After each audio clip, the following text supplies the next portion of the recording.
Morning बच्चों, कक्षा third. आज हम हिंदी के पहले लेसन के क्वेश्चन आंसर करेंगे। इसके शब्दार्थ हमने पिछले अध्याय में किए थे, ठीक है। क्या नाम था लेसन का? एक बगीचा देश हमारा। तो इसके शब्दार्थ किए थे। इसमें कवि ने क्या बताया था? भारत देश की सुंदरता का वर्णन किया था, ठीक है। तो आज हम इसके क्वेश्चन आंसर करने जा रहे हैं। तो पहला क्वेश्चन है, हमारे देश का नाम क्या है? तो ये तो सभी को पता होगा कि हमारे देश का क्या नाम है। तो हमारे देश का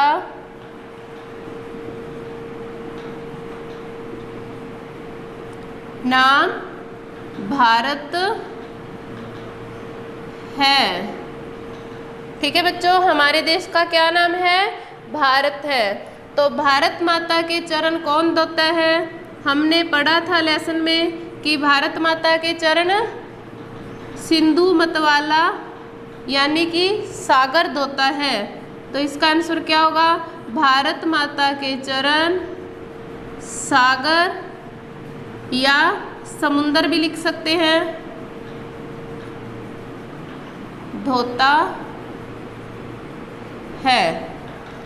तो अगला क्वेश्चन है कि हमारे देश में दिन और रात कैसे हैं?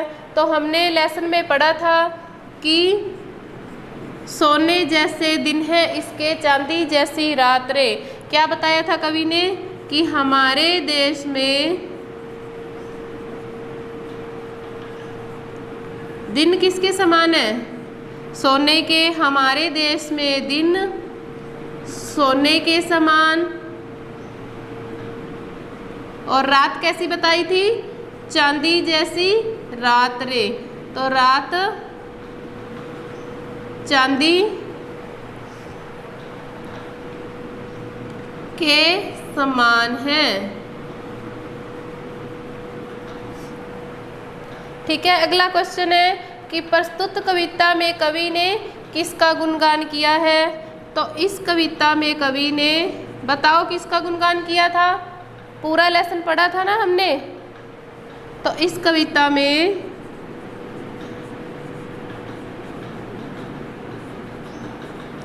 कवि ने भारत देश की सुंदरता व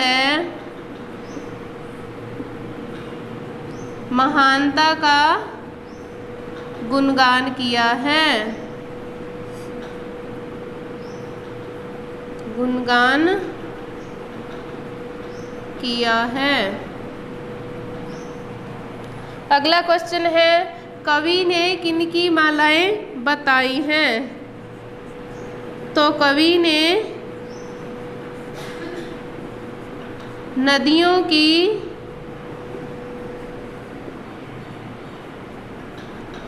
मालाएं बताई हैं।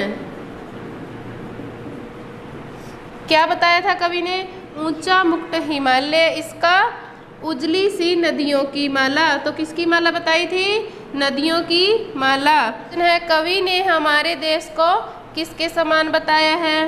तो इसका उत्तर क्या होगा? कवि ने हमारे देश को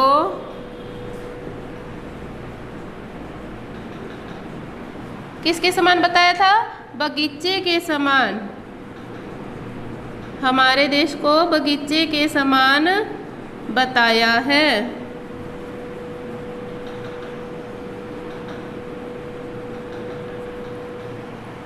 और अगला क्वेश्चन है, हर मौसम में क्या मुस्कुराते हैं? तो हमने पढ़ा था हर मौसम में मुस्कुराते इसके उपवन के ये पात हैं। तो हर मौसम में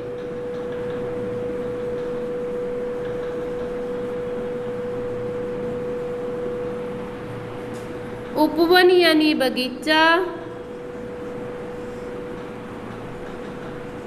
और पात का क्या अर्थ होता है? पत्ते। तो हर मौसम में बगीचे के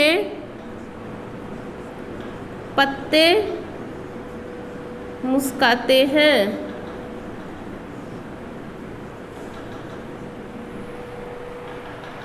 तो बच्चों हमने इस लेसन के शब्दार्थ किए थे, उसके नीचे आप ये क्वेश्चन आंसर करोगे, ठीक है।